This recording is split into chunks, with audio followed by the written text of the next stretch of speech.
We continue on now with the second class of the second half of the second class on Akshi Upanishad. We've been studying slokas 19 through 29, which I read all yesterday, if you remember, in case you lose track of the orientation of where you are in the actual text. We took kind of all of those, and then I'm going back and in this diatribe against all things ephemeral and transitory. I'm going back and taking each of the slokas with a chart to help explain it. And we did that with the shariran and the sharira, and how there's a higher witness in us that informs us. And then we are shifting over here to the dissolved and crystallized mind. You might say after the shariran comes to inform you, you do have that direct channel to the Atman,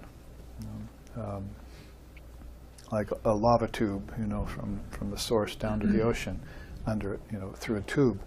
That a certain result comes about, and you can then tell the difference between a mind that's crystallized and a mind that's dissolved.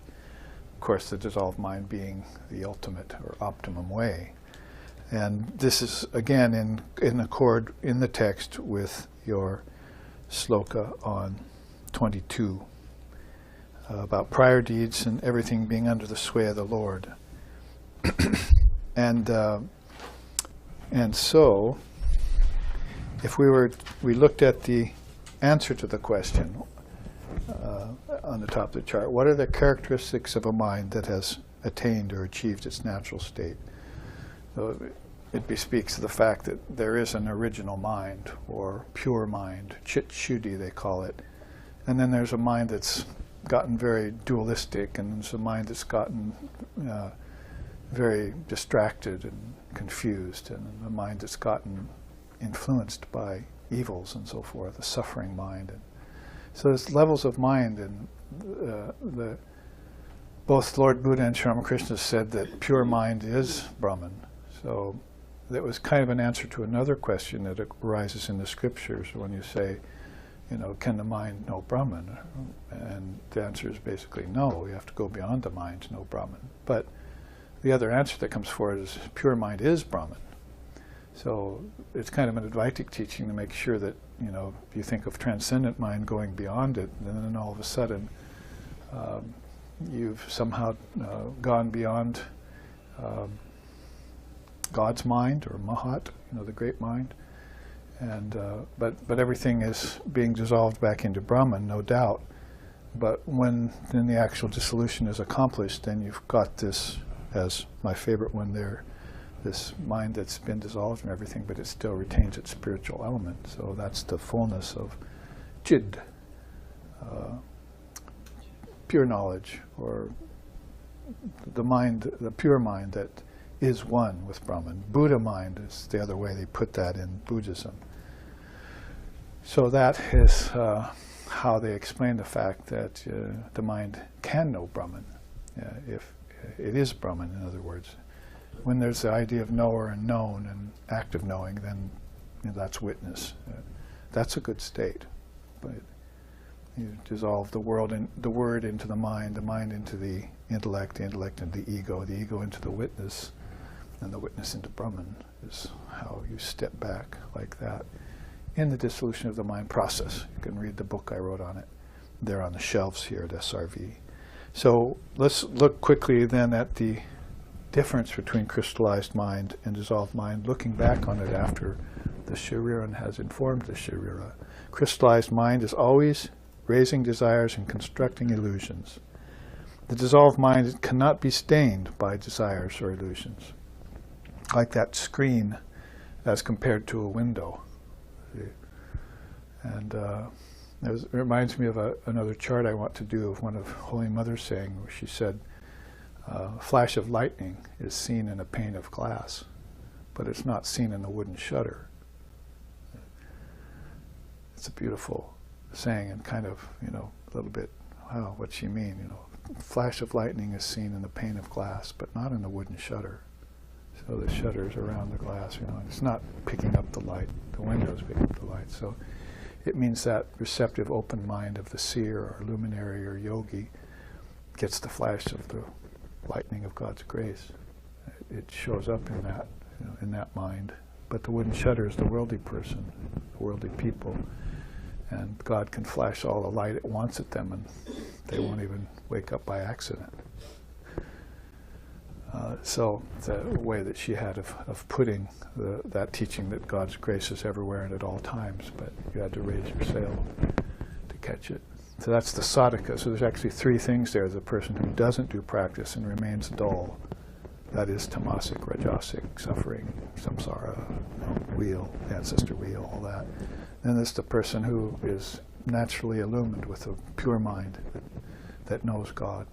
And then there's the sadhaka that's working at it, the practitioner who's trying to remake their mind and turn it from dual to qualified to non-dual, as Gaudapada says there. It's the non-dual mind that's most auspicious. Non-duality is the only auspiciousness, as far as he's concerned. The next one is cares only for itself and rejoices in others' misfortunes. The crystallized mind. But the dissolved mind is ever considerate and beneficent. The crystallized mind has negative karmas which are constantly being formed. And the dissolved mind, past karma negativities have disappeared in it. So it's like resilient and free. Nothing can attach to it. The crystallized mind arises and reacts to every suggestion of passion, and of other things too, for that matter. It reacts, basically, is the good word. Whereas the dissolved mind, all these impulses have been dispelled. It just doesn't, nothing can take to it. It's like snow trying to fall on a wet road. It's not going to melt up. But a dry road, you've got a snowbank, So that wet road in that metaphor would be this soul that's constantly wet with the wisdom of non-duality and the devotion of God, love for God. Things can't collect on it. It just remains completely free and empty. And then so that it won't react to things, like every time the unschooled mind or deluded mind reacts to it, it forms more crystallization. Those are those things that it carries from lifetime to lifetime. Like a camel carries the taste of thorny bushes with it, from camel birth to camel birth. The crystallized mind responds with anger when desire is frustrated. Anger has been destroyed and desires are all overcome in the dissolved mind. So of course, you've got the winter time of ignorance and the springtime of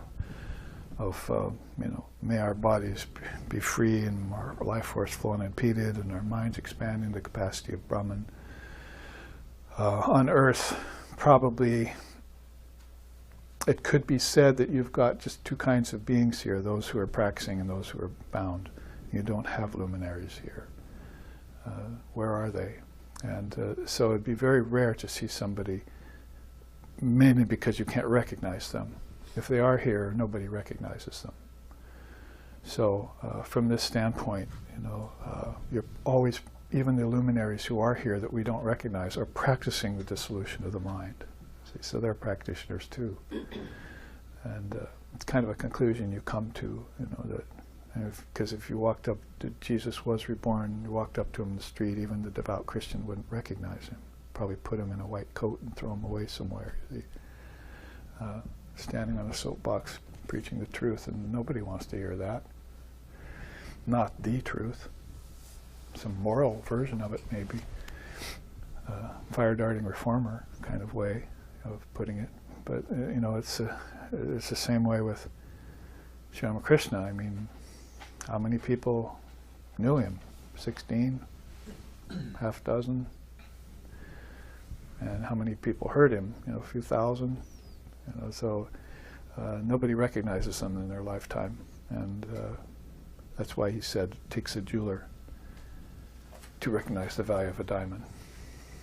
So Dharma teacher sitting by the river trying to sell water to you.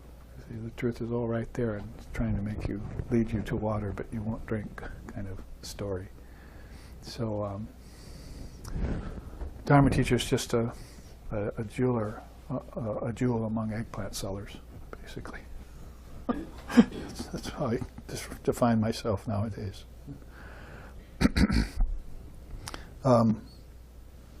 Pain and pleasure are its twin modes.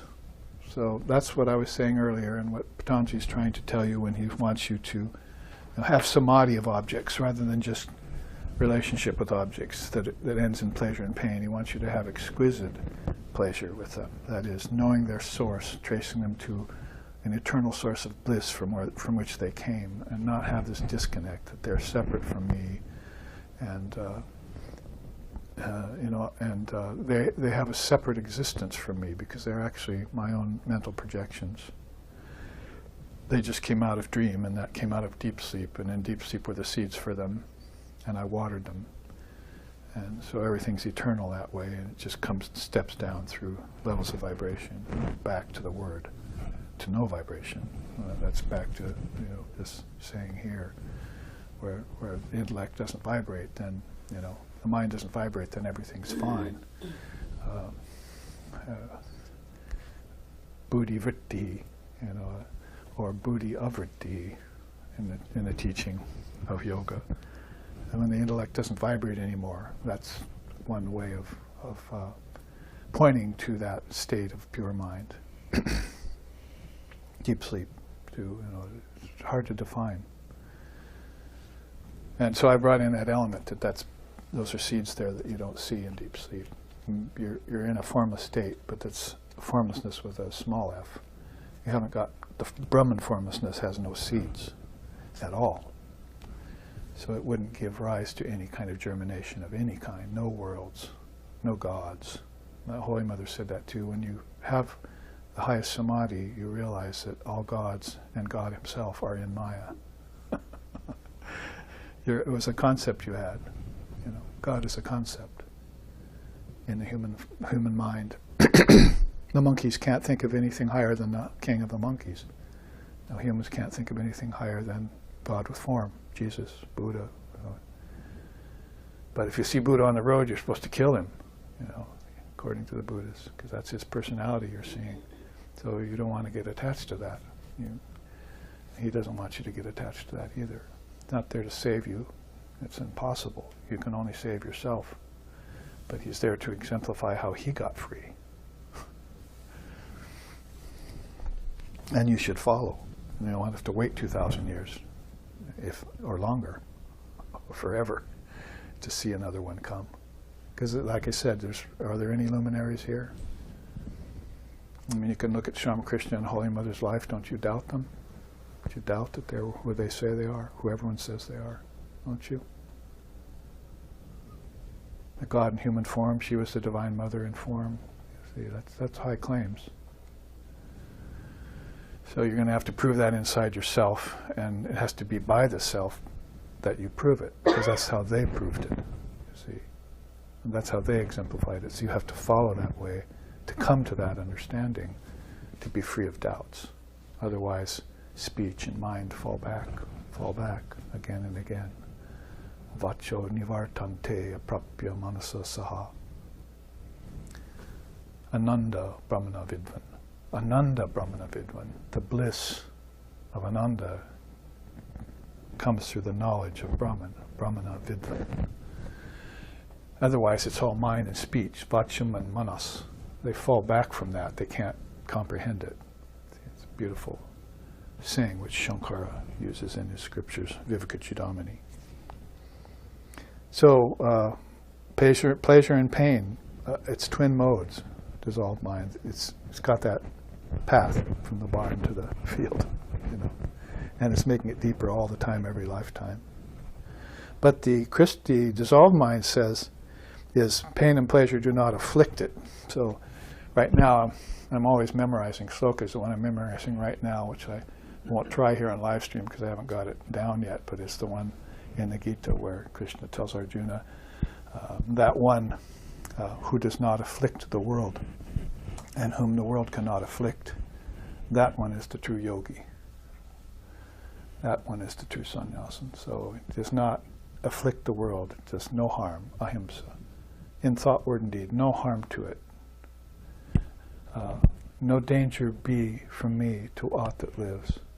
I am the self in all, as Vivekananda said. And then, in return, the world cannot afflict him either, you see. So he's impervious. He's got the shariran informing him. He's got the dissolved mind behind him. And so he knows it all to be a lie, an illusion, transitory, ephemeral, an expression, however you want to put it, kinder or less kind. He knows it all just to be a play of consciousness. But it's the ocean that broke into waves. But he's still waiting for those waves to die away so he can just be peaceful in the ocean. The ocean's natural state without waves. No wind to raise them, no moon cycles to cause tides, just the ocean of consciousness. And wants to witness that with a pure mind. And so that's his practice. That's what I'm saying. There's kind of a new thought that just occurred to me. There are really no luminaries here. Just had that thought just now. See, that they're all practicing. And some of them are practicing based on knowledge they already have of the truth. But they still come here, they still have to practice. Why? 2 reasons. 1, to keep the mind from collecting dust that will mar their vision. Number 2, to be an example to others. So there's just nothing but practice here, nothing but yoga. And the non-duality falls behind. And it's auspicious, it's the most auspicious, but how can we recognize it? How does a man walk? How does he sleep? How does he eat? How does he come and go? How does he conduct his daily life? Both Arjuna and Uddhava ask Krishna that question in 2 different phases of his life. One in the Uddhava Gita and one in the Bhagavad Gita. And Krishna says basically, nobody sees that soul. Nobody sees the Lord as he takes bodies and leaves them. Like nobody sees fragrances moving from flower to nose. In fact, or bees flying from hive to flower. Nobody sees how honey is actually made, you see. But that's how God takes and puts on bodies. He takes the senses, he enjoys things with the senses, then he gives them up, and nobody sees him doing that. That's the dissolved mind, that's the shariran. But the crystallized mind and the sharira, they've formed a pact with Maya, and they're crystallized down to my ego is the self, you see. And it enjoys, and it suffers, and it enjoys, and it suffers. And it never knows freedom, never even gets a hint of freedom, or taste of freedom, or whiff of freedom. And there are different ways in which you can affect that freedom, no doubt. I mean, we're going at it by the wisdom path here, mostly in the Dharma, but if you serve all beings as God, that's a good way to get out of your own suffering. As people start into selfless service, karma yoga, because they don't have yet the time or aptitude to follow, the Jnana yoga, or maybe meditate a lot, and maybe they're not devotionally inclined. Something's turned them off to God with form. So the path of karma yoga is, you get that compassion, that is of a higher nature that leads to love. And some of these qualities will come to you along that path. This is the quick path, though. I mean, if there is a quick path, Jnana Yoga is it.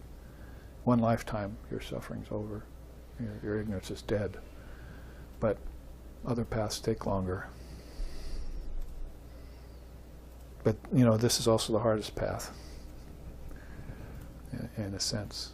You're going to have to spend a lot of time drinking it in and contemplating it. Like you said here, you have to sit with it, you know, for a long time.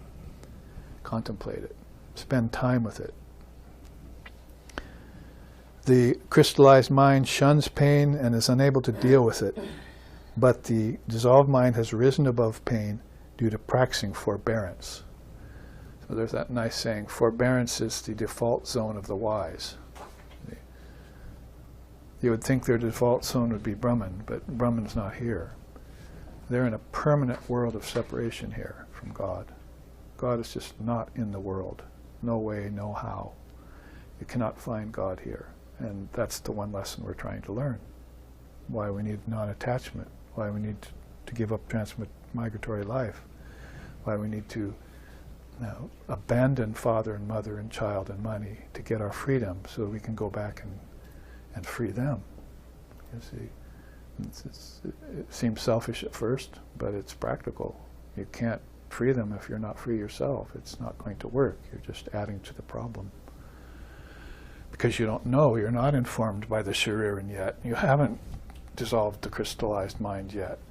You're still working on that. It's a nut you have to crack.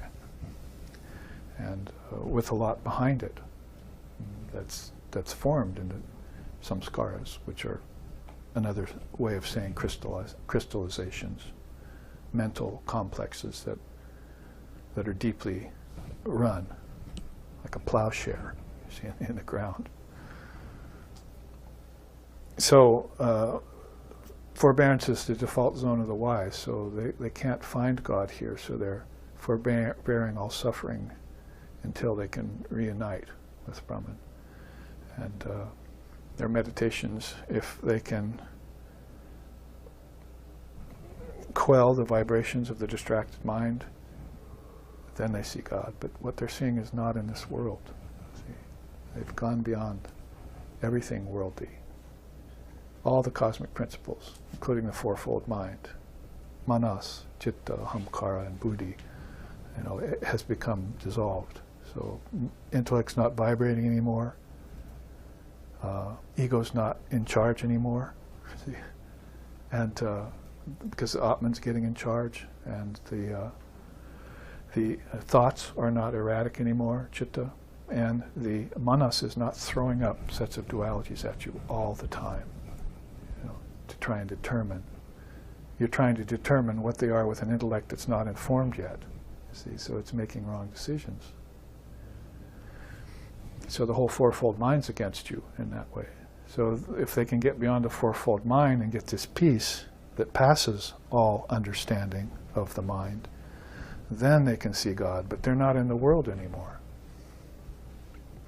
And you see, when you see the body of Christ or body of Buddha or body of Ramakrishna, you're not seeing a physical body, you're seeing God. And that's why they appeared to walk on water and float across the ground, and a light came off them, you know, all these things that people are attributing to the appearance of consciousness in a body. But it's a pure body you're seeing, with pure senses. And we don't have any way of assessing that, you know, in this time, in this country. To see purity scares us, puts us off. We don't understand it. We'll fear it. We'll crucify it. We'll poison it. Anything but have to deal with it. So it's pretty much this whole run of this whole diatribe of the crystallized mind. It, you know, it seeks pleasure, but it shuns pain. And how are you going to do that effectively? One comes with the other. And it's the lesson no one's learned. You got to get more pleasure. All the time you're having that pleasure, pain is storing up behind and you don't see it. And all the time you're having the suffering, pleasure is storing up behind that and you don't see it. Your mind is thinking, oh, this will be over and I'll have pleasure again soon, you see. And that's the definition of sattva. People are running towards sattva, and it's good that they do because there's some balance in that. But Shankara says there's such thing as pure sattva too. If you get sattva, which is basic happiness, I'm not hungry, I'm not suffering, my desires aren't really a problem to me anymore, I'm living in a kind of balance day to day, and you don't use that time to study the scriptures and go to the guru, then that sattva will pass, and it'll turn to restlessness and tamas again, darkness, heaviness. You know, see a person 6 months later, you know, what happened? You were so balanced. I got to give people meditation instructions, and they just, I look at them and go, my God, they're meditating better in 2 days than I did in 20 years. But I see them 6 months later, and I'm still the same, meditating just okay. But they've just fallen into totally out of their meditation. See? So those gunas, you see, those rascals, the gunas are wreaking havoc with your life. And so you try and get sattva, balance, but there's a pure sattva you have to know about. Use some of your time in this society, this affluent society, when you do get, you know, some peace, and you're bicycling around in your yoga clothes to some kirtan, and, you know, going and having some body samadhi with asanas, you see. And some chapati samadhi at the Mexican restaurant. You have all these fun things that you're having to do. Use some of that time that you've got in that balanced state to see pure sattva, you know, because that's something that people don't hear about. That's dharma drops in the bucket. See? We've brought that teaching out before of Lord Buddha. You don't have a bucket, then all these good things that are falling on you in a sattvic period do not collect. They don't amount to anything in the end. It's just good and bad, pleasure and pain, life and death, virtue and vice. And nothing really collects in. You know, so you get a bucket, you know, Buddha gives you a bucket. Here, take this. Now do a little practice and catch that meditation and catch that study of scripture and catch that service you did selflessly and store it up. And it's exactly what Jesus said 550 years later than Buddha, when he said, you store up your treasures in heaven. It's exactly what he meant. It's not some heaven with a king floating in a throne on the sky up above you in the physical world. You know, it's these good deeds you did that were caught in the bucket of your concentrated awareness, you see. Something you put into it, you invested into it to make it substantial. And it's not empty anymore. You see, like eating cotton candy 3 times a day for meals, you know. That's what people are doing. Get a good tofu steak, you see.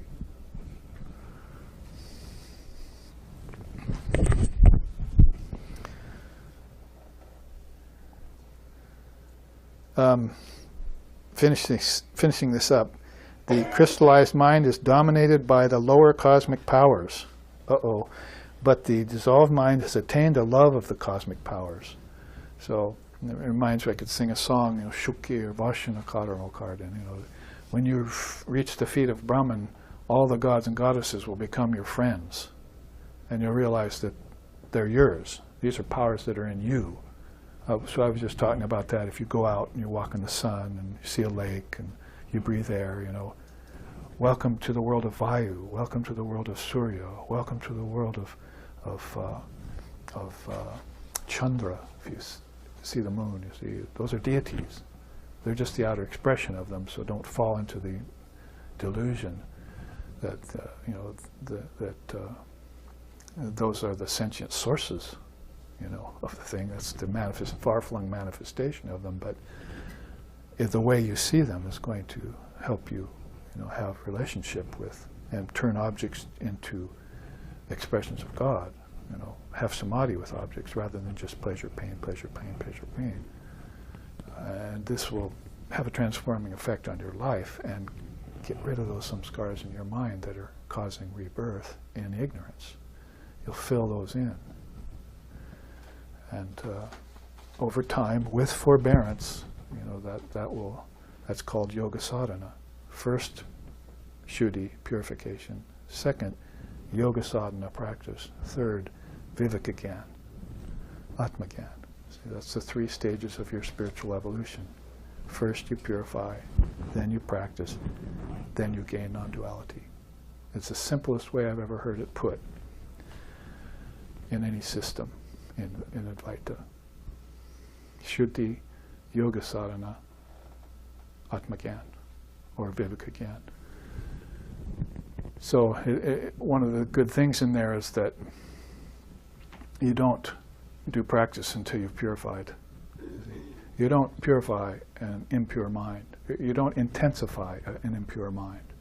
My mind's still got all these things in it. Now I'm going to do this fast, or now I'm going to read the scripture with a mind that's not informed yet by my teacher. I've got all these imperfections in me, and I'm intensifying them. Purify first, and then do your sadhana. See, so right orientation, if we want to go back to that teaching from the beginning.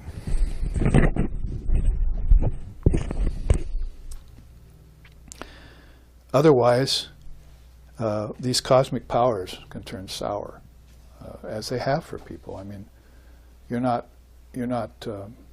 reverencing the god of water. You're not reverencing the god of air. You're not reverencing the god of fire. You're polluting them.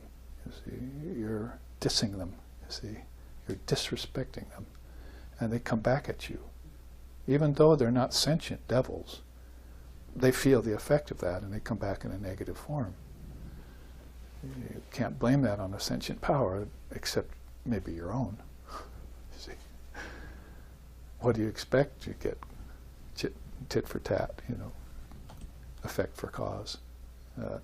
So you better straighten out your relationship there then with nature, you see, and get the boat in the water and not let water in the boat, as Ramakrishna said.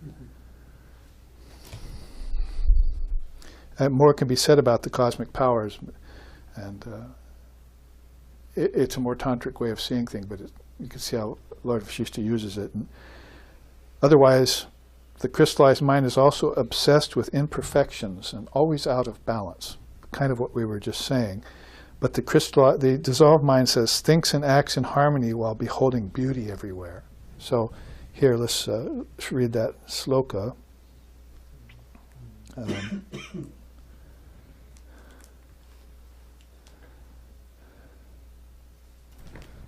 Where was it? There it is. Fixing steady mind on the truthful import of the scriptures, busy with the recitation of spiritual texts, proper to the hermitages of the ascetics, that one expends long life seated on a bed of stone or on a slab, diverting himself with ramblings in the forest made beautiful by his own placid mind. Isn't it almost exactly? You see. Thinks and acts in harmony while beholding beauty. See? So the rishis and seers have that way of perspective. You see, I can transform this, and Vivekananda said that too. The Vedanta should be able to go anywhere and take any poison and turn it into beauty, turn it into Brahman. Any problem in the world should be able to see that as Brahman. It has a negative and positive face, but you're just neutralizing it everywhere you go. Like a hot knife through frozen butter. See, that's your spirit. That's your Vedantic climbing thing. I hope we get to that. See a little bit today. Finally, then, receives fear and avoidance from other minds. This is, of course, one of the things people are saying today. Some of my students are saying that, is how much fear there is out there in the workplace, and therefore they want to avoid each other, separate themselves from each other. And isolation. See. Too bad they don't try and isolate themselves from their own negativities. They're just isolating themselves from others that could help them. But the dissolved mind gains the respect and praise from other minds. So the Buddhas will acknowledge you as a Buddha. The Lord Buddha said that, I was saying yesterday. Study the scriptures, become a master of words. This doesn't sound like the Buddha at all, but this is the original Buddhist scripture called the Dhammapada. Study the scriptures, learn all the doctrines, exactly what Sun God's saying here. Become a master of words and take your place among the knowers of Brahman. Yeah. how Buddha put it. So you satisfy all that criterion that are in these first 3 steps that we were talking about in the Akshi Upanishad's way of thinking. The sun god is giving this out to samkriti. So gains the respect and praise of all other minds. You become a Buddha amongst Buddhas, or you take your place with the rishis, and at that place, then the game of ignorance and Maya is all over. It never really existed. There's no way you can. It's like I woke up one day and my ignorance was gone, utterly gone, as the song sings. So all the problems with the mind and senses go away. It reminds me of something that came to me when I was thinking of that. Samvidi sarva karanani nabani bani Samvidi sarva vishayam janaboni bascha Samvidi chaikam amalam nahi bandhamukam Gyanamritam samarasam Gaganopamoham Gyanamritam samarasam Gaganopamoham. If you remember that Gyanamritam stotram that we've been singing over the last 2 years or year or so, that's one verse out of it in which he says,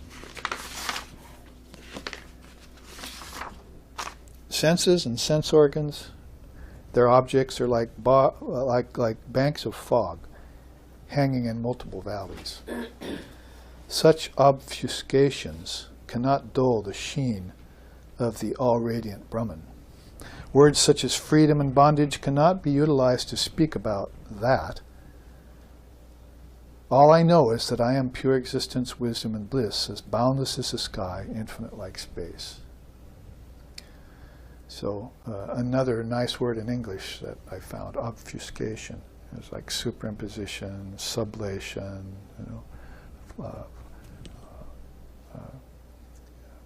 other words in which they're using to try and let you know that there's a wool bin pulled over the eyes. There's a covering here called Maya. When you become aware of it, then you want to pierce through it and get thee behind me, so you can have this view that the Avatut professes here. Or if you wanted to put it in a more positive way, you might say, you could sing it this way from Hastamalaka's standpoint. Manaschaduradir vimuktasvayam yo Manaschakshuradir manaschaduradihi Manaschakshuradir agamya swarupaha Sanitjopalabdis swarupahamatmam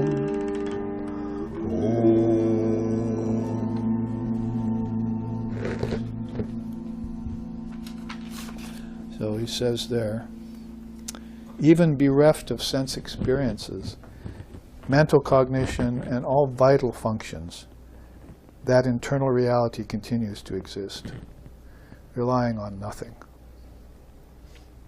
Like this, when the external mind, that is crystallized mind, sharira, is stilled and focused on reality, what is left is just oneness, which is my eternal abode, my true existence. That's verse 5 of the Hastamalaka Stotram.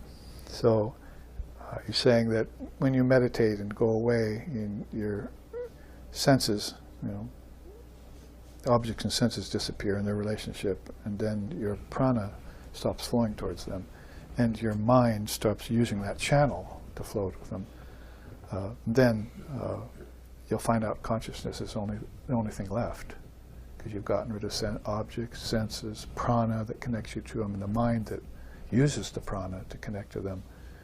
And to your amazement, you still exist when those are gone. Imagine the amazement of someone who thought that the only thing that existed was the world, the senses, and the objects, and the experiences they get from them. All of a sudden to find out that they all went away and you were still there. Like, that's the true you, Like, will the real me stand up, you see? So when the Atman gets out of, when the ego gets out of charge, and the Atman, because the ego usurped the Atman's role, in that kind of a person, and the Atman takes over again and puts the ego behind it, or ripens the ego, as we were saying yesterday, then it has that view of pure conscious awareness and knows itself. Finally, it knows itself again. So some musical ways of putting these teachings of Surya Narayan via non-dual stotrams. And so that concludes that chart, dissolved and crystallized mind. I gave this to some young people a couple of visits ago, and one of them came up after and said, that clarified it all for me. So I thought, well, I didn't think it was that profound a teaching, but somebody it really connected with some young person. Now I see what you're talking about. See?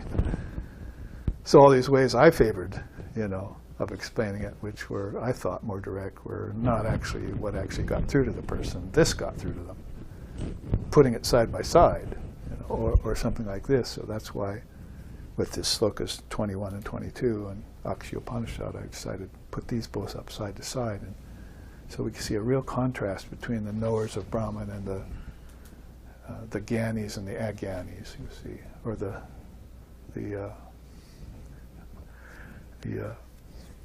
samsaris and the luminaries, see? Or what is actually the condition of the mind of someone who is suffering, not being informed by their true self.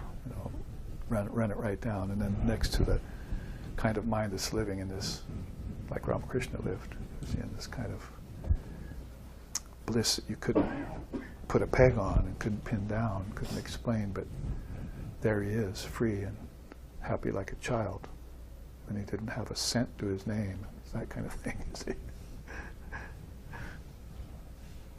The next sloka, so we make some more headway in this visit, is this lion taming thing. So that's where we got to. Enjoyments and non-enjoyments are dread diseases.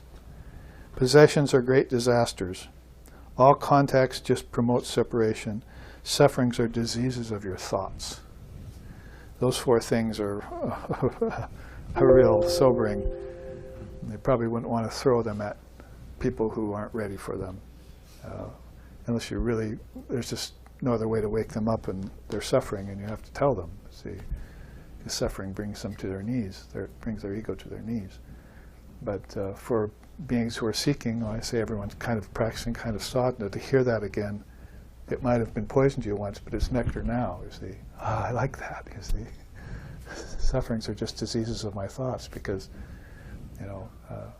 if my thoughts were like a hot air balloon, instead of like rainwater, always going up, not down, as the Master said, then I wouldn't have any sufferings. My thoughts would be cured, so my sufferings would go away.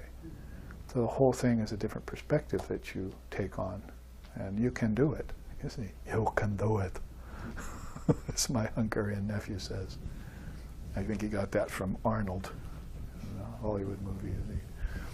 You can do it. So that brings us in the final time we have here of about 20 minutes to look at some of Swami Vivekananda's favorite qualities.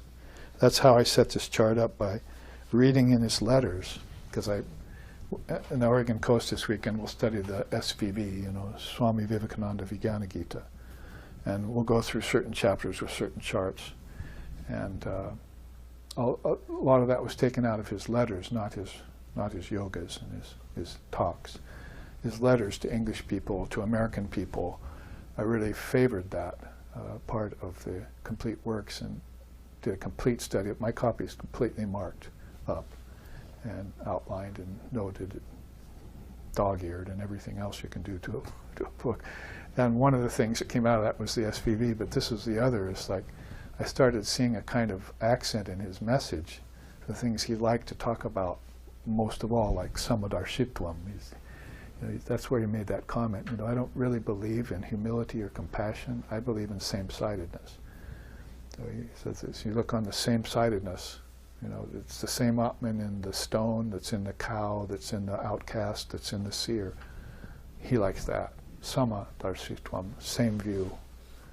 And then you don't fall victim to anything, false love or pity as compassion or any of that. You just really see that it's the same soul in everything. And if you really have that view, then I think it's not only the best mental position to take, but you can really affect others with it.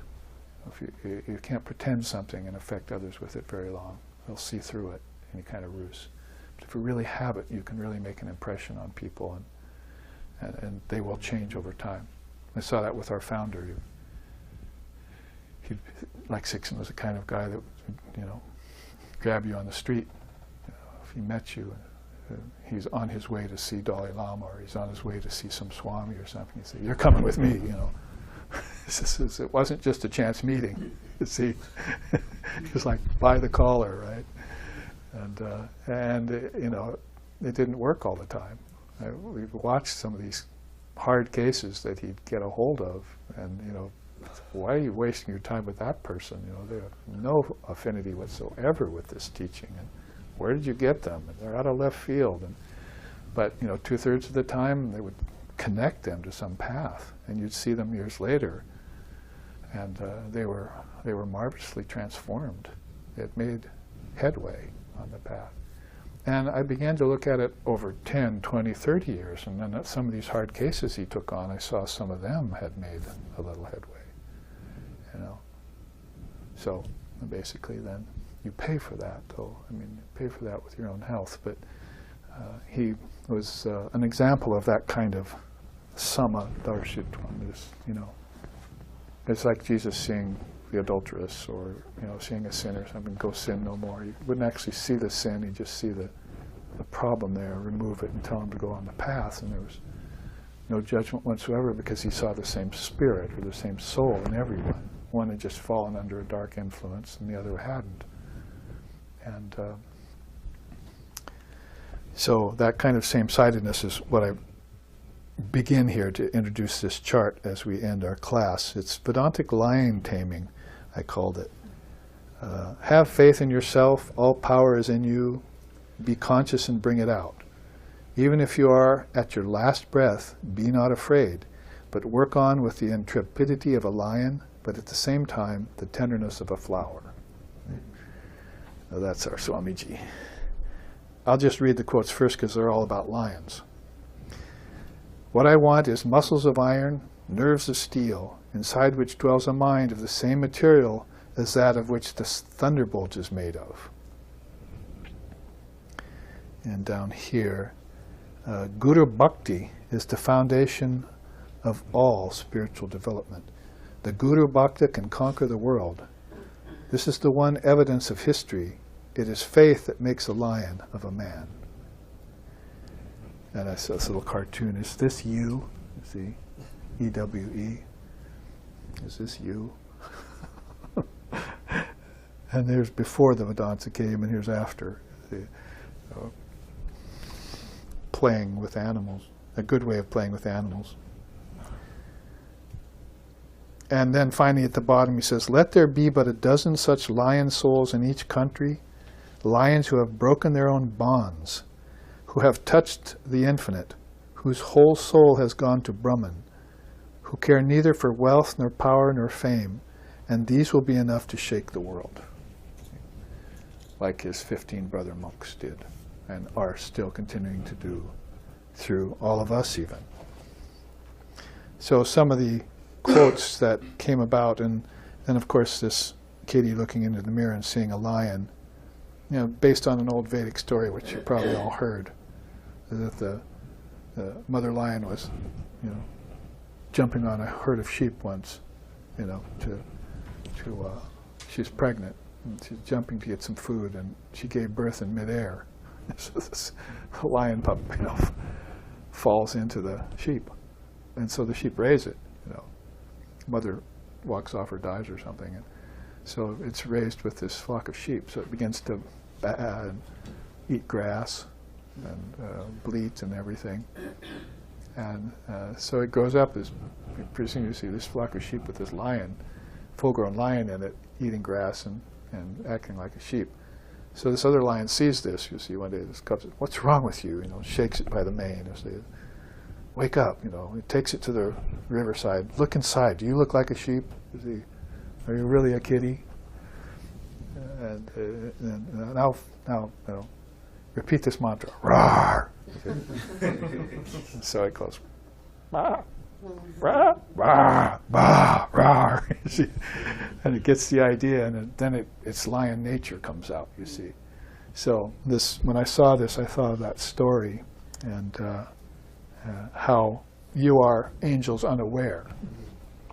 As Vivekananda wrote his poem, "Angels Unawares." I think he was thinking of the American women when he saw them, because they were so marvelous compared to the women in India when he came here. He thought they were goddesses. So, and he changed his assessment a little bit later about that in some cases. But basically, that angel's unaware. This Atman is in you, and you're just not aware of it, and it's not something that you can develop. It's already there. It's not something that is going to come about in time. It's not something that happens through evolution. It's not something that will be formed by your practice, your spiritual practice. It's already there. So all these things may be necessary, in different ways to bring it out, to get Maya, to wake up, have some lion come and show you yourself in the river, to wake you up to the real truth of the fact. But the fact is that if it weren't there already, you wouldn't see it. It would be something that came out of nothing, and it doesn't make sense to us philosophically as Vedantists that anything can come out of nothing. Everything comes out of something, and you just don't know the subtle seeds for things yet. Like objects come from thoughts, and thoughts come from word, and word comes from Atman. You haven't gone that deep with your meditations yet and made those alambanic connections like the deities. If you see it in an anthropomorphic way, then start to deify things. That's your gods and goddesses. If you see it in a formless way, then pursue the Atmagyan. And the gods and goddesses will just fall under your control. So, just enough time to go through some of his favorite expressions, and of course Guru Bhakti was there in that quote. He used to make very profound statements like that you can go to the top of the Himalayas or to the Caucasus, or you can go into the Gobi Desert, you can go to the bottom of the ocean.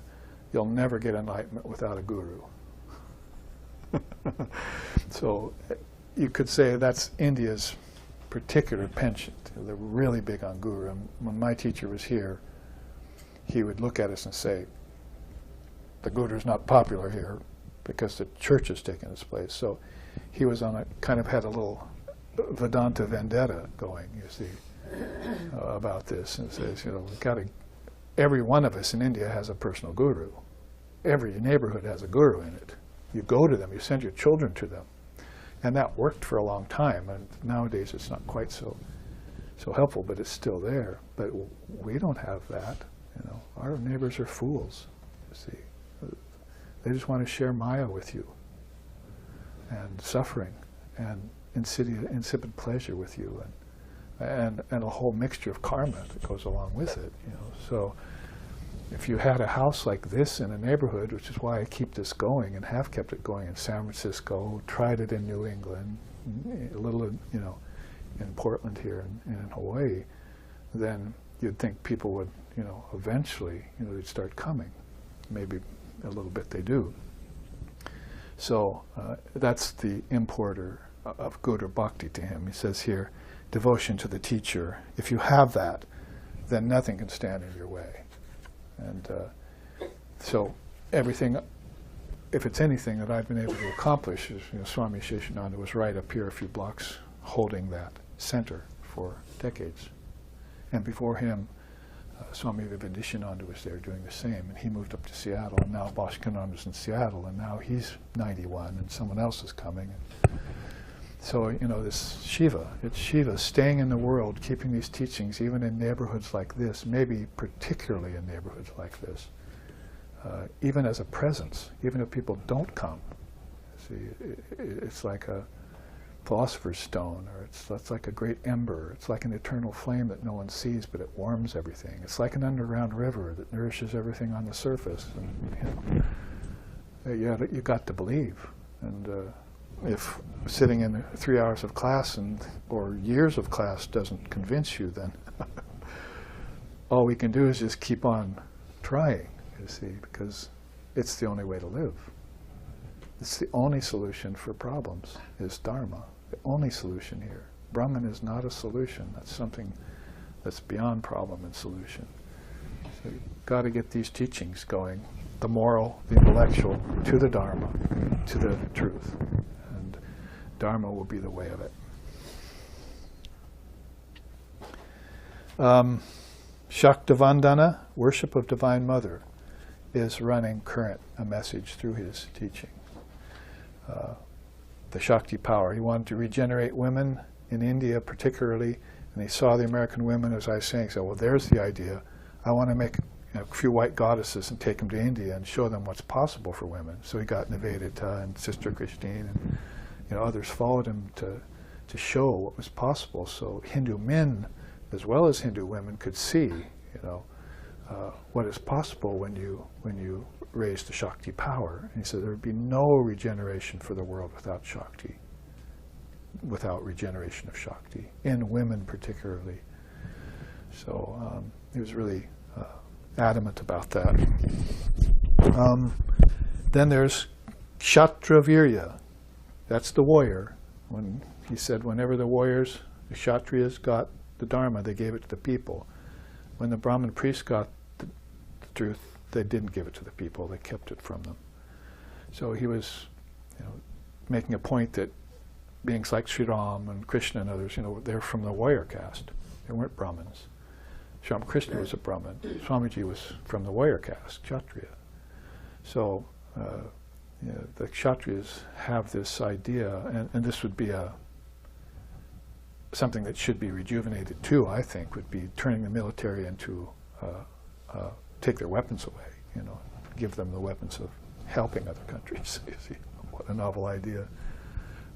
And give up this idea of violence can be a solution against violence. Eye for eye only makes the whole world blind, Gandhi's saying. So you turn the militaries into these service-oriented. And I used to talk to the military back in the 80s when I had a recording studio. There was a military encampment nearby. And they'd come in and they'd say, we agree with you completely. You see, I'd go to the bank, they'd open the door for me. The military were really nice people, but they were under this horrible influence of the upper crust of generals, colonels, warmongers, monies, nuclear missiles, and all the decline of anything sensible. So this idea of warrior-like strength can also return to the human being and the context of the world. And wherever there is strength, turn it toward the highest benefit of all beings. And Virya is that. That's also a name for Mahavir. He's Hanuman, right? He's called Mahavir, the great strength. And so he's kind of the example in India for being that kind of hero. Brahma Tejas, God realized brilliance. Tejas is a kind of light that shines off of Jesus and Buddha and Ramakrishna and others. Swamiji is a kind of light that shines, and it's from having gone through those stages of purification leading to sadhana, leading to knowing truth, starting with food, making it pure,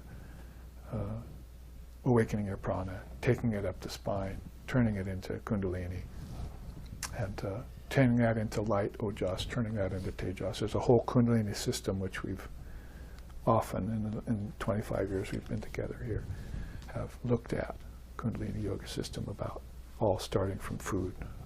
Food is Brahman. So this tejas comes about, whether it's already there or it needs to be brought out again by some practice you do, yoga. Ishtanishta is one-pointed focus on God. So don't dig a bunch of shallow wells. Menu tasting with gurus, mantras, and religions. Find your path, dig it deep, and find water, and then you can become universal and love other religions. That's how Ramakrishna did it.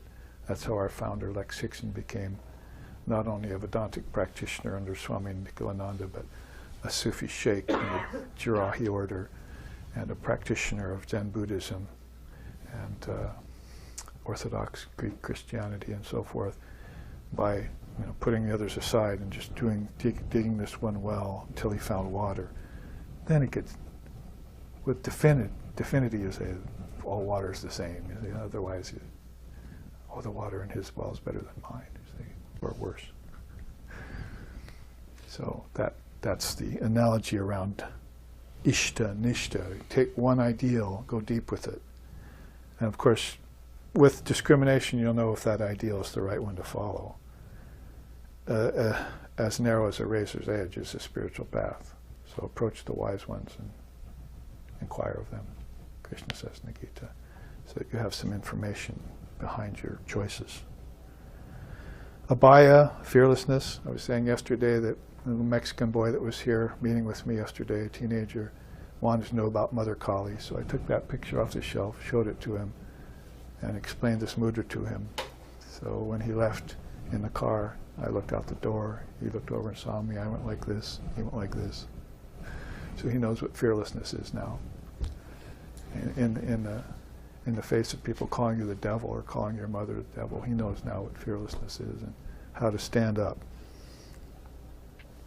Ahimsa, non-aggression, of course, on every Hindu's mind and every Jain's mind and every sensitive person's mind, even Americans. There's still some of us left that otherwise you'd think that violence is the norm for people, as long as it's not against their country. But to use it anywhere else is fine. See? But violence is never fine under any circumstances. Under any circumstance, even when you have to defend yourself, you have to resort to violence in this world, no doubt. But it's not the choice that you'd make. And it should be mediated as much as possible, like Krishna did in the Gita.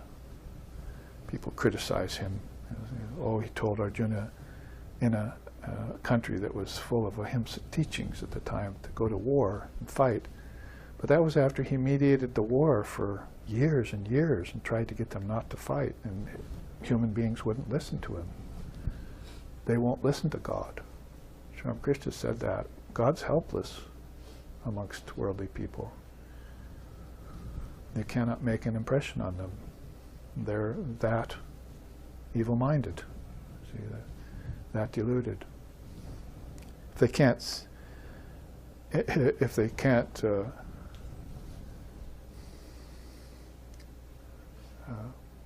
see you, then they can't be you. If they can't conceive of you, then they can't believe in you. See, so there has to have something there to go on. Even a curiosity might help, like ashram in a neighborhood. So someone walked by there yesterday and look in our bookcase out there, and then look at our place and walk away. Tyaga, mature renunciation would be nice. Green coconut oneness is not what we want. We want the full idea of one homogeneous mass of pure conscious awareness that the layers have been well discriminated about, you see. So there's a kernel inside the ripe coconut that rattles. You see, the Atman isn't a part of the Sharira complex. It's the Sharira in itself that's informing everything, because it's separate from the layers. So when a mass, coconut's all one mass, it doesn't rattle, you see, he says, but Ramakrishna says, but when it's fully ripe, you can shake it and there's a seed inside, it come loose from the layers, you see. So that's mature enunciation, when your Atman has come loose from identification with the Shariran and its 5 sheaths, or 3 sheaths, however you want to put it. You want to have that. Brahmagyanam, supreme wisdom. That's hard to say that word without bowing down to your forehead to the ground, Brahmagyan.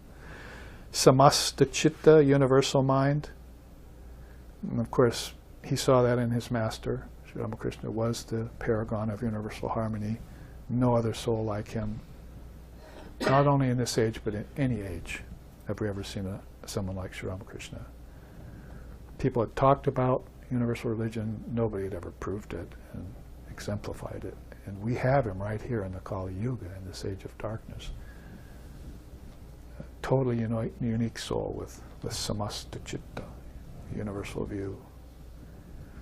And Samadarshitvam I mentioned already. That's that same view in everyone. The soul exists the same in everyone, and it exists the same in quality and in quantity, because it can't be diminished or added to. It's full. And so this Holy Mother says, when you see that in the street person, you'll be truly humble. If you have that. You'll be truly humbled to see that same Atman. There's a story about that actually Mother Teresa told us in person when we were interviewing her for the 6-inch radio show. She said that she saw her first view of God in a Hindu man on the street, an old man who was dying. So she saw Jesus for her first time in a Hindu man. I thought that was remarkable. And he's dying, and she's cradling him, and she's doing this work, basically for Jesus and for Christianity. But then she gets this view of Christ in the Hindu man. So that would make you truly humble, not only just religiously. So you could have Samadarshitvam, Samasta Chitta. You could have that then. You'd alter your way of seeing God in just one religion, or thinking yours is better or worse than another. And it would be based on actual experience that you had that would prove itself to you. So those two really are very close and very connected, universal mind and equal vision. And we've read the quotes already, and we've run out of time, so we did get a little course in Vedantic lion taming. Do you all feel like your ignorance is tamed and your lion is set free? I hope you do. And I hope that you'll look back on these classes, which will be stored on our website and eventually put on YouTube too. We have 2 ways of viewing these, looking back on them. And so I think you can look back on, I don't know how many now, 10, 12, 14 Akshi Upanishad classes now, all the way back to the beginning as we've coursed our way up to, and I will mark it after class, Sloka 23. We have made it halfway through. And the next, we'll get together and look at the curtain of nescience next time, because that's the next sloka that calls up that particular teaching, how to grasp the essence of things and leave the non-essence behind. So that will be in May. We're back here next time for those teachings. In the meantime, you can continue to have good helpings of Guru Bhakti and Brahma Tejas and Ishtanishta and fearlessness and all that by staying current with everything that's coming out in SRV and Dharma-wise, and spreading it around to others, as they're able to hear it in this day and age. So here, let's end then with a chant. Om Bhadram, Om Bhadram Kardebihi Srinuyama Devaha Bhadram Pasyema Akshabir Yajatraha Stiraya Rangayish Tushtuvam Sastanavir Vyashema Devahitam Yadayuhu Swasti na indra vrida shrabaha. Swasti na pusha vishvadevaha. Swasti na starksho arishthanemihi. Swasti no brihaspatir dadatu. Om Shanti Shanti Shanti. May we see with these eyes what is good and spiritual, and may we hear with these ears what is noble and uplifting. And may we, while worshipping the Lord and Mother of the universe with healthy minds and bodies, live a life which is beneficial to ourselves and to all other beings. Om peace, peace, peace. May peace be unto us. May peace be unto all. Om